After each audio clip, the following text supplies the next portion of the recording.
Bienvenidos, queridos hermanos y hermanas, queridos amigos, en el estudio de Departamento de Escuela Sabática en la Asociación General. Con ayuda de Dios tenemos una nueva lección para presentarle y esta lección es el fuerte clamor. Como sabemos es un asunto muy importante y estamos junto con nuestra querida hermana Raquel. Antes de empezar nuestro estudio queremos invitarle a acompañarnos en una oración en silencio, invitando la presencia de Dios con nosotros.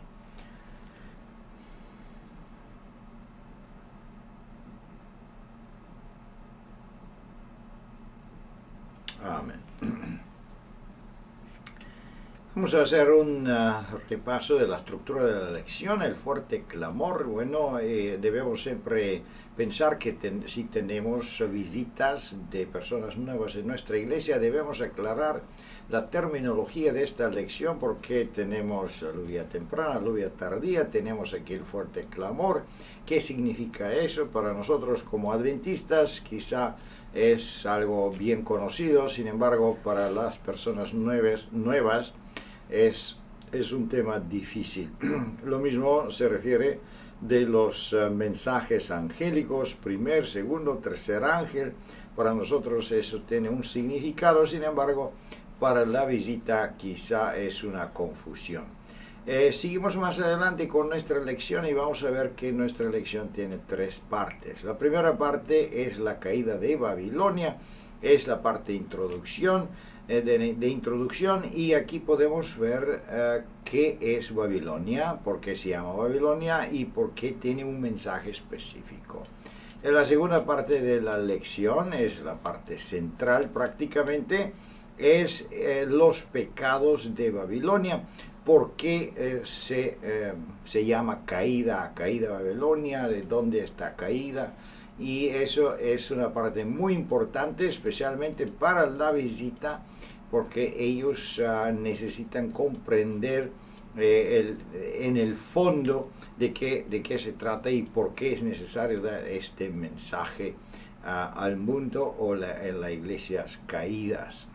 El último llamado es la última parte de nuestra lección y es la parte más importante. Debemos cuidarnos con el tiempo, porque aquí tenemos dos preguntas que aclaran asuntos muy importantes. Podemos también hacer un llamado a nuestro público para que ellos se dediquen su vida también en este movimiento que históricamente en el último tiempo debe advertir el mundo y prácticamente salvar la humanidad, salvarnos nosotros bajo la protección de nuestro Señor Jesucristo, con el poder del Espíritu Santo. Con ayuda de Dios vamos a ver y analizar cada pregunta por separado. Y gozamos también con la presencia de nuestra hermana Raquel y sus comentarios. La primera pregunta, Raquel, es la voz de qué ángel se une al tercer ángel. También podemos decir por qué es necesario que un otro ángel se une con el poder del tercer ángel, porque este nuevo ángel o este ángel de Apocalipsis 18 no tiene un mensaje diferente del mensaje del tercer ángel. Sin embargo, esa interveniencia fue necesaria. ¿Qué podemos contestar aquí, Raquel? Bien, cuando leemos Apocalipsis 18, el primer elemento que se destaca es que hay una referencia directa aparte de un mensaje ya mencionado, y está relacionado con Apocalipsis 14 y el segundo mensaje y tercer mensaje angélicos. Por lo tanto, aquí tenemos un elemento de conexión que nos ayuda muchísimo a localizar y definir más apropiadamente este mensaje que es anunciado con varias características significativas que resaltan en comparación con los anteriores. Se nos dice que este ángel tiene un gran poder que como como consecuencia de ello la tierra se alumbra con la gloria de Dios, y que además clama con voz potente un mensaje muy concreto. Cuando hablamos del fuerte clamor, nosotros tenemos que referenciar Apocalipsis 18 en conexión con Apocalipsis 14, ya que, como se ha mencionado anteriormente, la caída de Babilonia ya había sido anunciada en el segundo mensaje angélico. La ampliación y evolución de esta misma institución religiosa bajo el soporte de las autoridades civiles y políticas se desenvuelve en un nivel superior de extensión y de caída.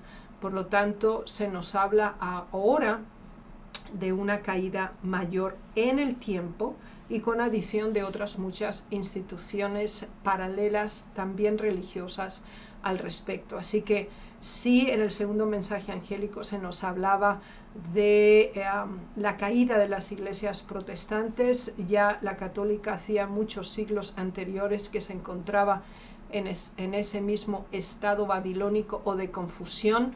Nos lleva entonces ahora a un periodo del tiempo de la historia de la humanidad más cercana al tiempo del fin, y en ese sentido nos damos cuenta que es una adición al triple mensaje angélico, una extensión del mismo y una fortificación de este.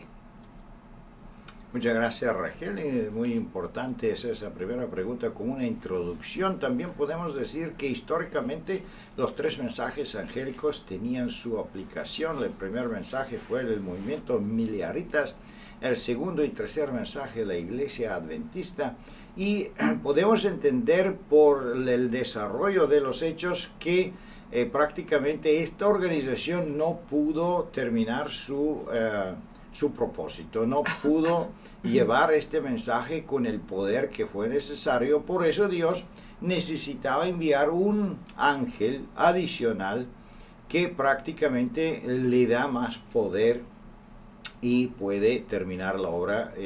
Podemos ver eso en el testimonio.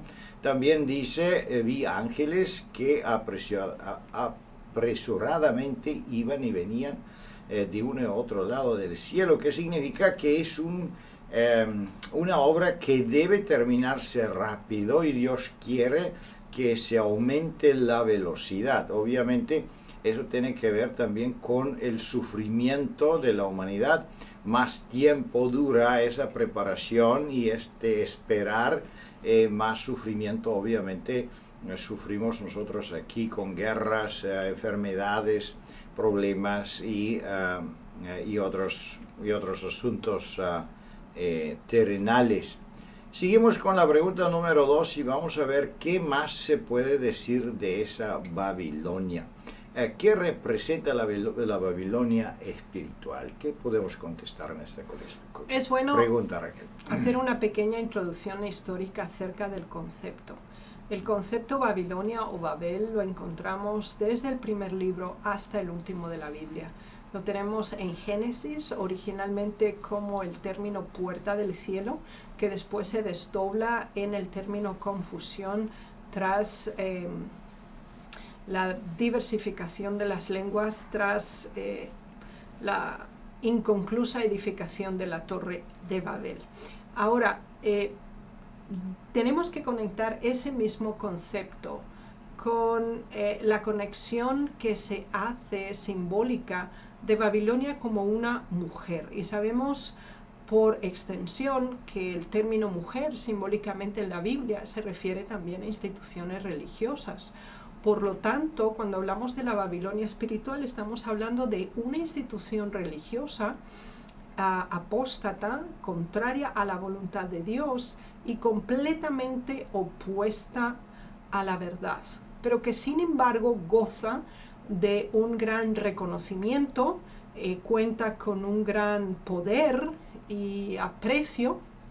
Además de eso, tiene grandes conexiones, tanto religiosas como políticas y civiles, y además provoca que otras instituciones religiosas se unan con ella y que a su vez se conviertan en parte de esa corrupción y esa acción doctrinal blasfema de la palabra de Dios, que además sean juntamente con ella poderes perseguidores y opresores de la verdad y del pueblo fiel de Dios.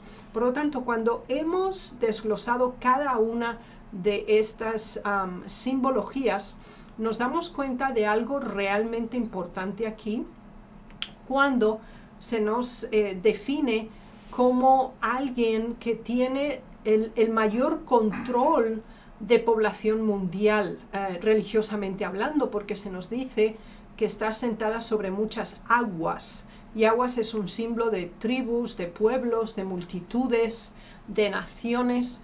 Por lo tanto, además de el poder religioso, tiene una gran capacidad de consenso y de ecuménicamente colinda con otras religiones como las protestantes, las paganas, las espiritistas, bajo una misma dirección. Y en sus relaciones fornicarias también se conecta no solo con otras denominaciones religiosas, sino también con el resto de poderes políticos y civiles, con el fin de implementar esos errores a nivel mundial.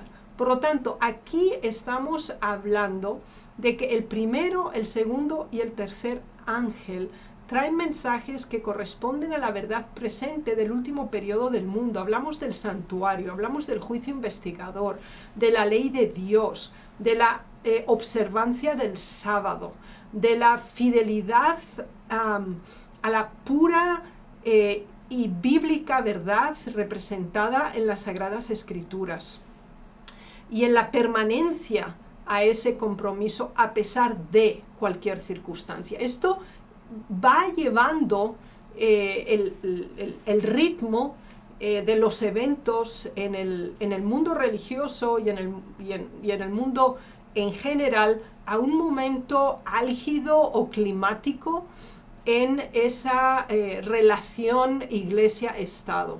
Si somos conscientes de los movimientos políticos o religiosos en el tiempo presente, nos daremos cuenta que de hecho estamos viviendo precisamente en estos momentos tan bien definidos en Apocalipsis 14, Apocalipsis 17, Apocalipsis 18 y Apocalipsis 7. Cuando nosotros correlacionamos el contenido de estos capítulos, nos damos cuenta que hay una misión, hay una situación que confrontar y que tiene que ver con el enaltecimiento de la verdad, la presentación de la ley de Dios y la obediencia a esta por ejemplificación personal.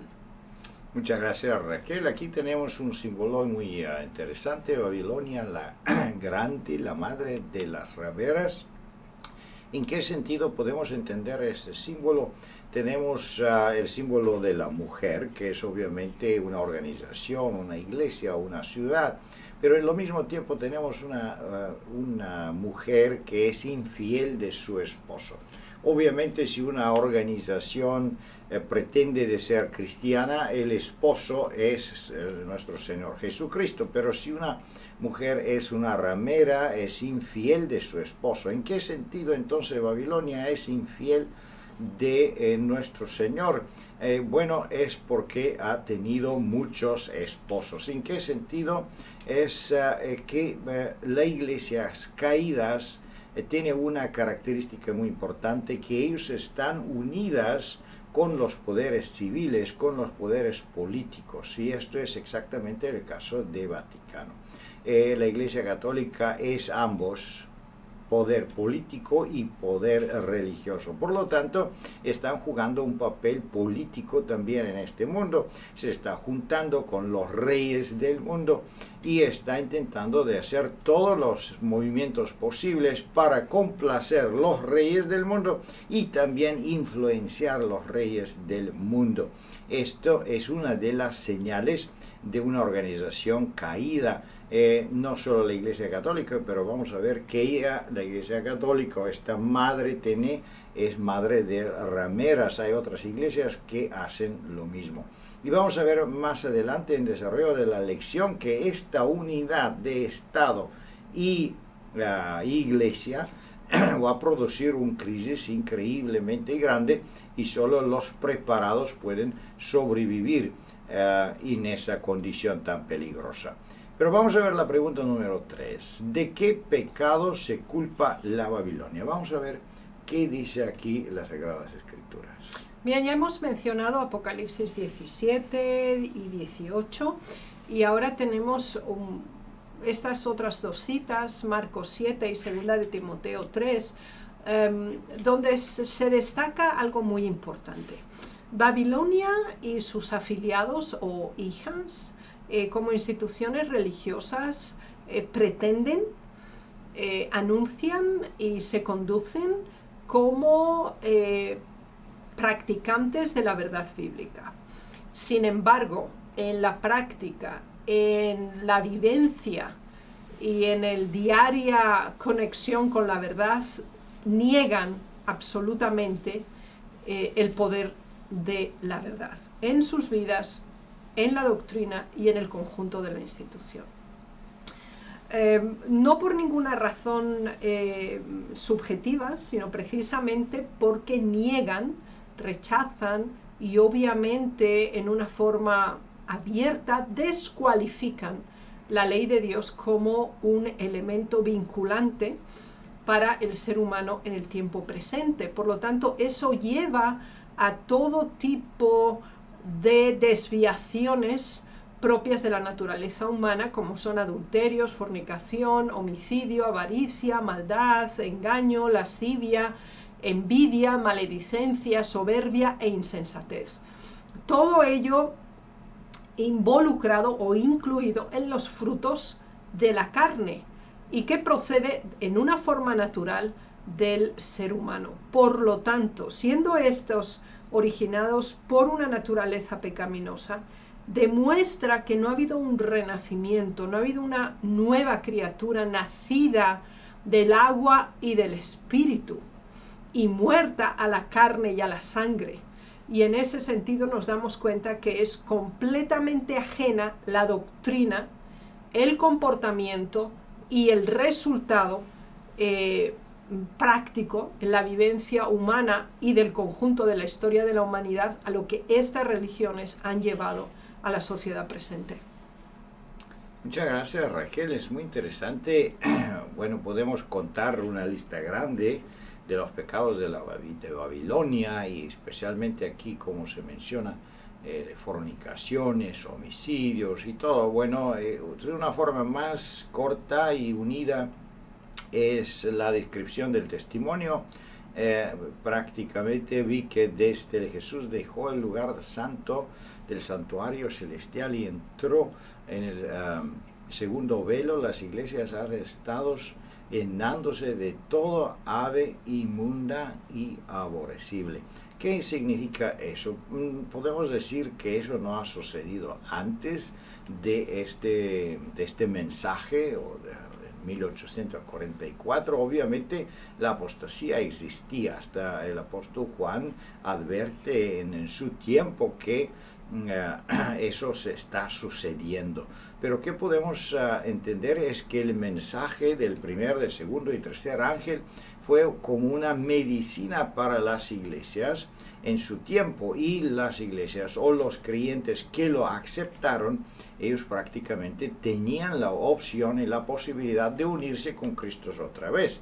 ¿Por qué? Porque se llevó se puso la atención especialmente en la ley de Dios, en el 4 mandamientos, entonces en el movimiento especial de Jesús desde el lugar santo hasta el lugar santísimo, y obviamente con todos los atributos que acompañan este mensaje. Todos ellos que aceptaron este mensaje tienen la oportunidad de arrepentirse y de llenarse con el Espíritu Santo y acercarse más a Dios. En contrario, las iglesias que rechazaron este mensaje, ellos rechazaron prácticamente el remedio de su condición caído. Seguimos más adelante y vamos a ver en la pregunta número 4, ¿qué evento hará de que el mensaje del tercer ángel se torne en un fuerte clamor? Ahora, ¿en qué momento, vamos a decir, podemos llegar a un clímax, a una situación más tachable, visible y fuerte? Bien, el tercer ángel nos habla de la marca de la bestia, de la adoración a la bestia y a su imagen. Y ya hemos decodificado estos símbolos en lecciones anteriores, y básicamente el evento que lleva al desarrollo más elevado de Apocalipsis 18, que es precisamente el fuerte clamor, es la imposición de la ley dominical. La imposición de la ley dominical es procesual de la misma manera que lo es Apocalipsis 18, y por lo tanto nos damos cuenta de algo muy significativo.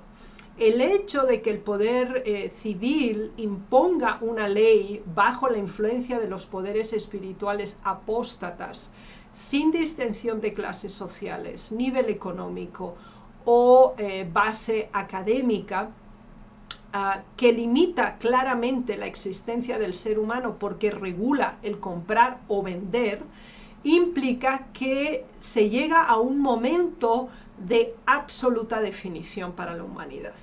Y ese es el propósito del fuerte clamor. El fuerte clamor tiene que anunciar, tiene que advertir, tiene que explicar, tiene que dar a conocer en una medida de la extensión mundial que esta imposición que se está haciendo es completamente contraria a los principios de Dios, que el domingo es un día de adoración espurio, apóstata e idolátrico, y que el verdadero día de adoración que Dios ha elegido, ha establecido y ha enseñado a su pueblo está en el corazón de la ley de Dios, que es el cuarto mandamiento.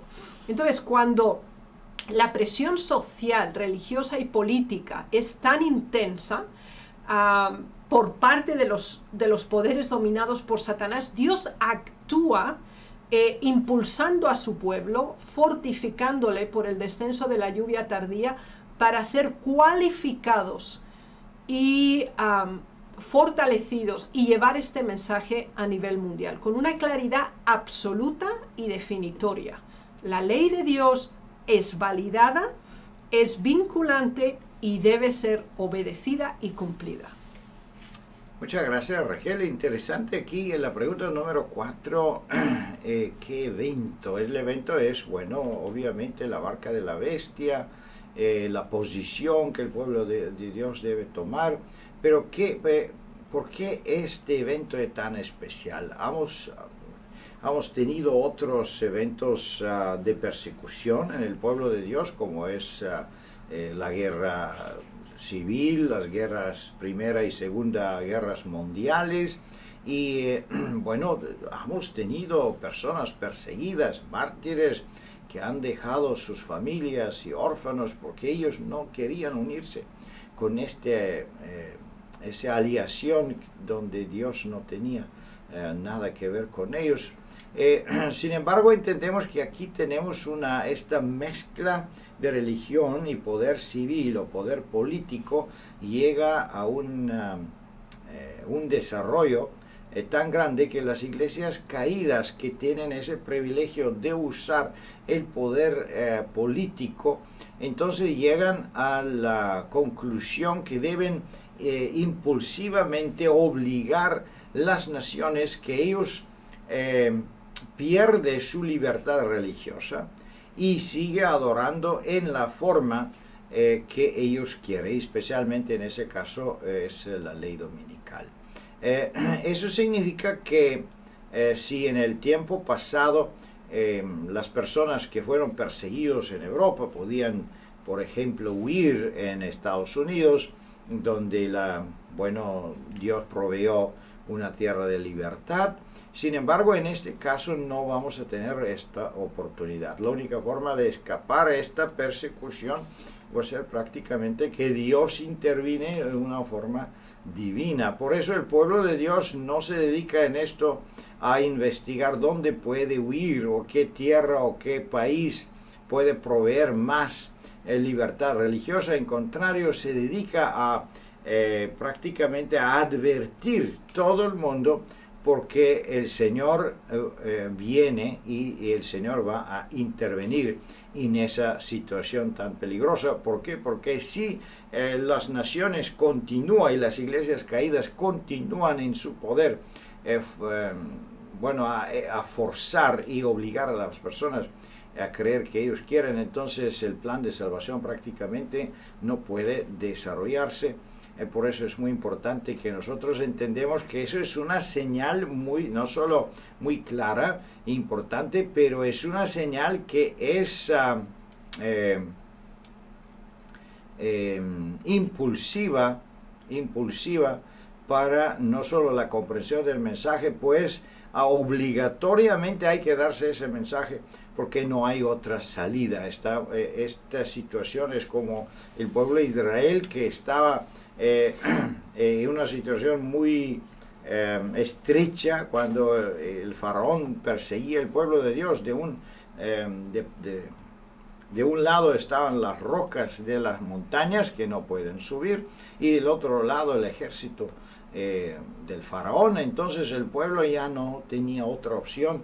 Entonces Dios abrió el Mar Rojo para que el pueblo podía liberarse. De esa manera, una manera semejante, Dios debe abrir una opción, y esta opción es darle el mensaje y recibir el sello de Dios. Seguimos más adelante en la pregunta número 5. ¿Se tornará el mensaje y un fuerte clamor mediante poder humano o un poder de números más grandes, humanos? ¿Qué podemos decir aquí, Raquel? Los momentos más críticos en la historia del pueblo de Dios es cuando éste ha sido más vulnerable por la presión, la persecución externa. Y en este momento Zacarías, que escribe en un momento en que el pueblo realmente no se encontraba ni con el ánimo ni el deseo de restaurar, de reconstruir el muro y restablecer la ciudad de Jerusalén, por la opresión externa que se sufría, y el desprecio y la decepción interna también.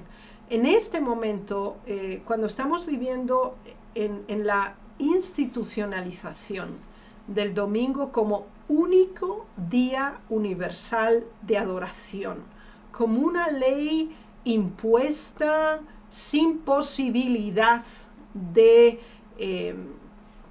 apelación, y anulando cualquier principio de derecho civil y derecho religioso, es el momento en que Dios se revela potente y poderoso sobre aquellos que permanecen fiel aún en la situación más sombría y oscura.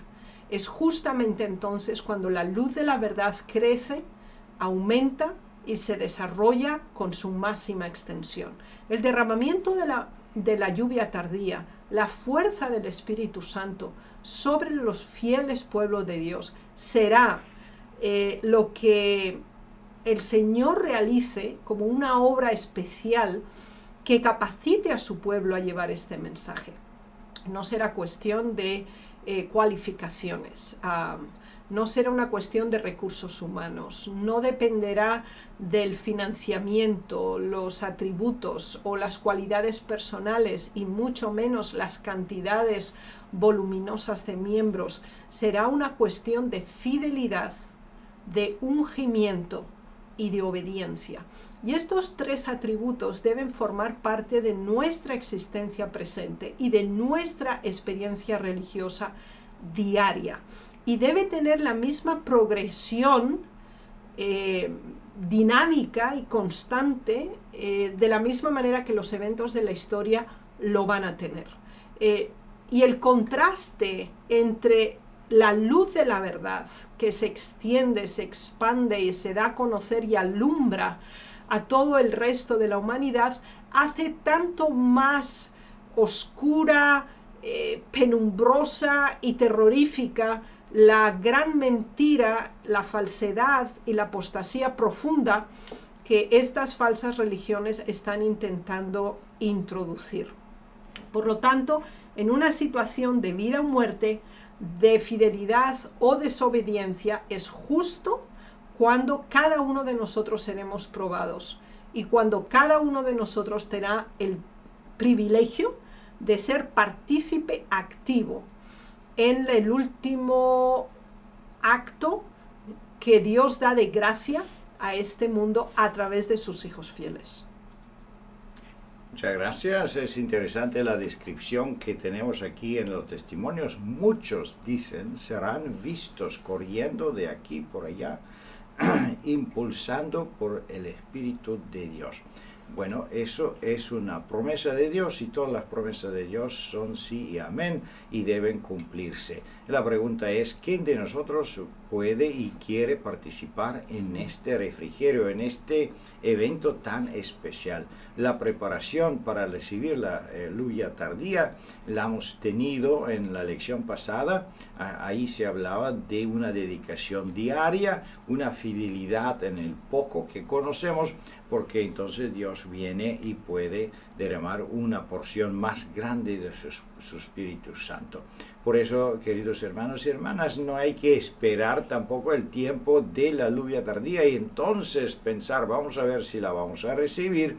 Sin embargo, si no, debemos cada día recibir la porción del Espíritu Santo que nos corresponde. Debemos tener nuestras vasijas abiertas y esperando, pidiendo al Señor, entonces Él puede derramar esa bendición sobre ti, sobre mí, sobre cada uno de nosotros, para que somos parte de estos muchos que corren y, comunican el mensaje especial. Vamos a ver la pregunta número 6. ¿Qué llamado se hará a fin que las almas sinceras serán salvadas de la destrucción?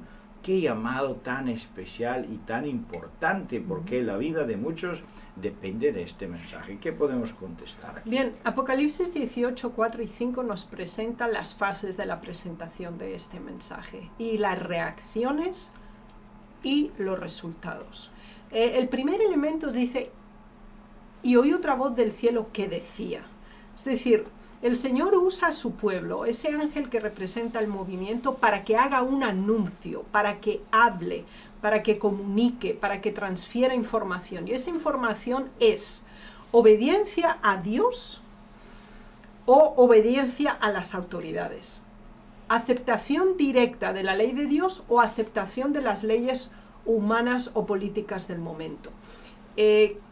Entonces, primero hay una comunicación oral, hay un anuncio masivo, hay una recepción de información a nivel individualizado. Por lo tanto, eso produce una reacción. Y la reacción que el Señor quiere motivar en los corazones de todo ser humano en este planeta, cuando ese momento que está muy cercano llegue, es tomar una decisión determinante a favor de la verdad y abandonar entonces la denominación o la doctrina o las verdades o los valores que contradicen la palabra de Dios. Y eso requerirá una clara toma de posición, una determinación firme con el fin de no ser partícipes de esas creencias, prácticas y corruptas formas de fe, para entonces ahora no ser partícipes de las plagas. Esta declaración nos permite constatar que esa determinación final estará muy cercana en el tiempo al fin de la gracia en este planeta, pues sabemos que cuando desciende, de acuerdo a Apocalipsis 16, las plagas, no hay más gracia, no hay más intercesión, no hay más intervención en los corazones de las personas. Por lo tanto, estamos hablando de los últimos momentos de la historia de la humanidad en relación a la definición y determinación a favor o en contra de la verdad. Muchas gracias, Raquel. Interesante que aquí otra vez tenemos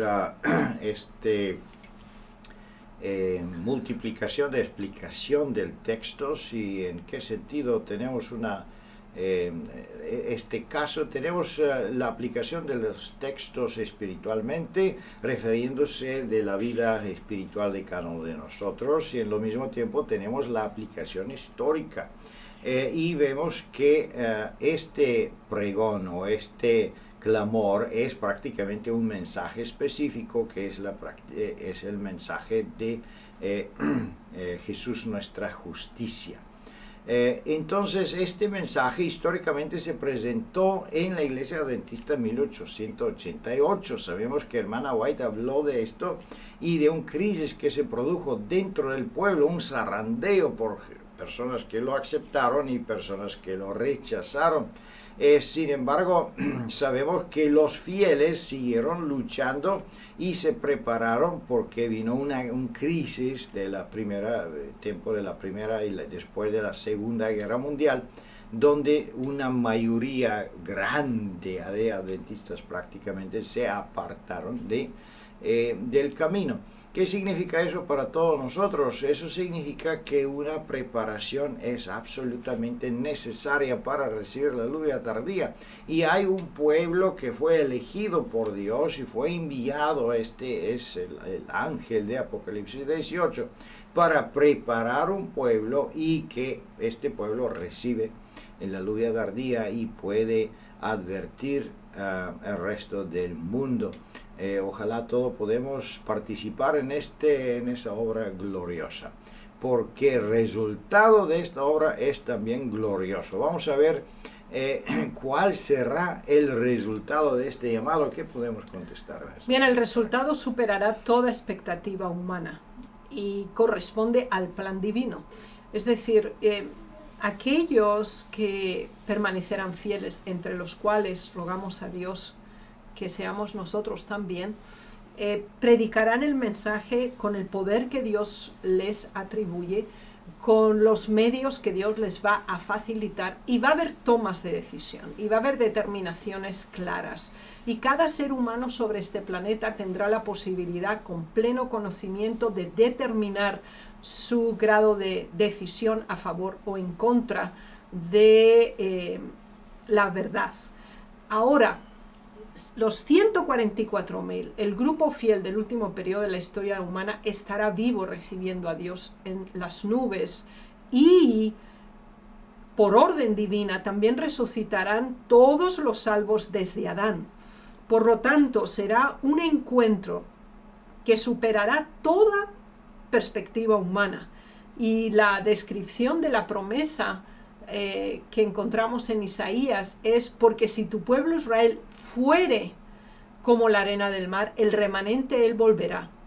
Por lo tanto, quiere decir que la multitud que se ha acumulado a partir de todos los periodos de la historia de la humanidad, reunidos en un momento determinado, cuando parece que son los menos y no son considerados en lo más mínimo, tendrá un impacto significativo en el momento de la segunda venida de Cristo, cuando todos los fieles de todas las edades podrán demostrar que la verdad que creyeron y la verdad que defendieron y por la cual murieron es la única y auténtica verdad.